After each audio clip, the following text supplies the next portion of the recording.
അപ്പൊ ഞാൻ ആദ്യത്തെ റാങ്കിങ് കൊടുക്കാൻ ഉദ്ദേശിക്കുന്നത് അഖിൽ മാരാർക്കാണ്. ഒന്നാമത്തെ റാങ്കിങ്. ഞാൻ പുറത്തെ കാര്യമല്ല പറഞ്ഞ, അഖിൽ മാരാർ ഇപ്പൊ കോമാളി പീസായിട്ട് മാറിയിട്ടുണ്ട്. ഞാൻ ഉദ്ദേശിക്കുന്ന ബിഗ് ബോസിനകത്തുള്ള 100 ദിവസത്തെ കാര്യങ്ങളാണ്. അവിടെ ബിഗ് ബോസിൽ ബുദ്ധി കൊണ്ട് കളിച്ചതും ഏറ്റവും കൂടുതൽ എന്റർടൈൻമെന്റ് കൊടുത്തതും തീർച്ചയായിട്ടും അഖിൽ മാരാറാണ്. അഖിൽ മാരാറിന്റെ സീസണിൽ കൊള്ളാവുന്ന ആരും അതിനകത്തില്ലായിരുന്നു എന്നുള്ളത് മറ്റൊരു സത്യം. എങ്കിലും തീർച്ചയായിട്ടും അവിടെ 1ാം റാങ്ക് അഖിൽ മാരാർക്ക് തന്നെയാണ് ഞാൻ കൊടുക്കുന്നത്.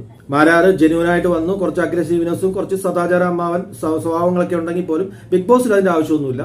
ബിഗ് ബോസിനെ സംബന്ധിച്ച് അവിടെ ഗെയിം എങ്ങനെയാണ് അത്രേ ഉള്ളൂ. അവിടെ ആൺ പെൺ വ്യത്യാസങ്ങളൊന്നുമില്ല. അപ്പോൾ ആ രീതിയിൽ ഏത് രീതിയിൽ എടുത്താലും മാരാറാണ് 1ാം സ്ഥാനത്ത്. ഞാൻ 2ാം സ്ഥാനത്ത് കൊടുക്കുന്നത് സാബുമോനാണ്. സാബുമോൻ നല്ല സ്ത്രീ വിരോധം, സദാചാര അമ്മാവന്റെ മേൽമടി, നല്ല അഗ്രസീവ്നെസ്. സാബുമോന്റെ അന്നത്തെ അഗ്രസീവ് ദേഷ്യവും സ്ത്രീവിരോധം ആ സാധനങ്ങളൊക്കെ ഇന്ന് കോമഡിയാണ്. പക്ഷെ അന്ന് മാസമായിരുന്നു.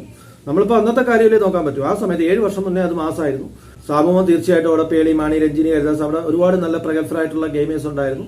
അവരെല്ലാം കടത്തി വെട്ടിക്കൊണ്ട് തീർച്ചയായിട്ടും സാബുമോനാണ് റാങ്ക് 2ന്റെ യോഗ്യത എന്നാണ് എൻ്റെ ഒരു അഭിപ്രായത്തിൽ ഞാൻ പറയുന്നത്. 3ാം സ്ഥാനം തീർച്ചയായിട്ടും ജിൻഡോയ്ക്കാണ്. പലരും പറയുന്നുണ്ട് ജിൻഡോയ്ക്ക് യാതൊരു കഴിവില്ലാത്ത ആളാണ്. യാതൊരു കഴിവില്ലാത്ത ആളാണെങ്കിൽ ജിൻഡോ എങ്ങനെയാണ് കപ്പടിച്ചത്? ജിൻഡോ അവിടെ 100 ദിവസം എന്റർടൈൻമെന്റ് കൊടുത്തു, അവിടെ കണ്ടന്റ് കൊടുത്തു. അവിടെ ഏറ്റവും കൂടുതൽ കണ്ടന്റ് കൊടുത്തത്, ആ സീസണിൽ ഏറ്റവും കൂടുതൽ കണ്ടന്റ് കൊടുത്തത് ജാസ്മിൻ ജാഫറാണെന്ന് പലരും പറയുന്നുണ്ട്. ശരിയാണ്, ജാസ്മിൻ ജാഫറാണ് കണ്ടന്റ് ഏറ്റവും കൂടുതൽ കൊടുത്തതെങ്കിലും ആ ജാസ്മിൻ ജാഫറിന് ഒരു ഹേറ്റ് ആയിരുന്നു. അവിടെ ആ ഒരു ജാസ്മിൻ ജാഫറിനെതിരെ വേറെ മറ്റൊരാളെ ജയിപ്പിക്കാൻ വേണ്ടിയാണ് ജിൻഡോയ്ക്ക് വോട്ട് കൊടുത്തതെന്നുള്ളൊരു അപവാദമുണ്ട്. തീർച്ചയായിട്ടും ജാസ്മിൻ ജാഫറിനെ തോൽപ്പിക്കാൻ വേണ്ടി എല്ലാവരും ജിൻഡോയുടെ പേര് പറയേണ്ട കാര്യമില്ലല്ലോ. ജിൻഡോ അവിടെ കണ്ടന്റ് കൊടുക്കുന്നില്ല, അല്ലെങ്കിൽ ജിൻഡോയ്ക്ക് ഗെയിം അറിയത്തില്ലെങ്കിൽ ജിൻഡോയുടെ പേര് പറയേണ്ട കാര്യമില്ല. അവിടെ തീർച്ചയായിട്ടും അഭിഷേക് ശ്രീകുമാർ, അർജുൻ പോലുള്ള ആൾക്കാരുണ്ടായിരുന്നു. മാത്രമല്ല 20 പേരുണ്ടല്ലോ. ജാസ്മിൻ ജാഫറിനോട് എല്ലാവർക്കും ദേഷ്യമുണ്ടെങ്കിൽ ബാക്കി 20 പേരിൽ ആരെ വേണമെങ്കിലും അവിടെ വോട്ട് കൊടുത്ത് ജയിപ്പിക്കാമല്ലോ. തീർച്ചയായിട്ടും ഒരു പാവത്താനെ പോലെ വന്ന് ഒരു മണ്ടനെ പോലെ അഭിനയിച്ച് എല്ലാവരുടെയും പ്രീതി പിടിച്ചു പറ്റി അതായത് ഗെയിമായിരുന്നു. തീർച്ചയായിട്ടും അത് ഒരു ഗെയിം ഷോയെ സംബന്ധിച്ച് നമ്മൾ ഒരുപാട് ബുദ്ധിയൊന്നും വേണമെന്നില്ല. നമ്മളിപ്പോൾ ISROയിൽ ഒരു സയന്റിസ്റ്റ് വന്നിട്ട് ബിഗ് ബോസിൽ മത്സരിച്ച് കഴിഞ്ഞാൽ അവിടെ ജയിക്കത്തില്ല.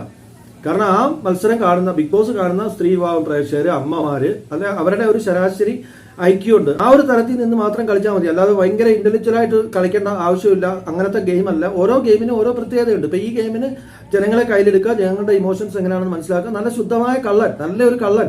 ബിഗ് ബോസ് ഗെയിം എന്ന് പറയുമ്പോൾ ജനങ്ങളുടെ ഇമോഷൻസിനെ മനസ്സിലാക്കി ജനങ്ങളെ പിടിച്ച് ജനങ്ങളുടെ പ്രീതി സമ്പാദിക്കുക എന്നുള്ളത് മാത്രമേ ഉള്ളൂ. നല്ല ശുദ്ധ കള്ളന്മാർ തന്നെയാണ് നല്ല ശുദ്ധ ബിഗ് ബോസ് മെറ്റീരിയൽ എന്നാണ് ഞാൻ പറയത്തുള്ളൂ. നല്ല കള്ളന്മാരാണ് ഈ പറഞ്ഞ അഖിൽമാരായാലും സാബുമോനായാലും ഈ പറഞ്ഞ ജിൻഡോ ആയാലും ഇവരൊക്കെ നല്ല കള്ളന്മാരാണ്. അതുകൊണ്ട് തന്നെയാണ് ഇവരൊക്കെ നല്ല ബിഗ് ബോസ് മെറ്റീരിയൽ ആണെന്ന് നമ്മൾ പറയുന്നത്.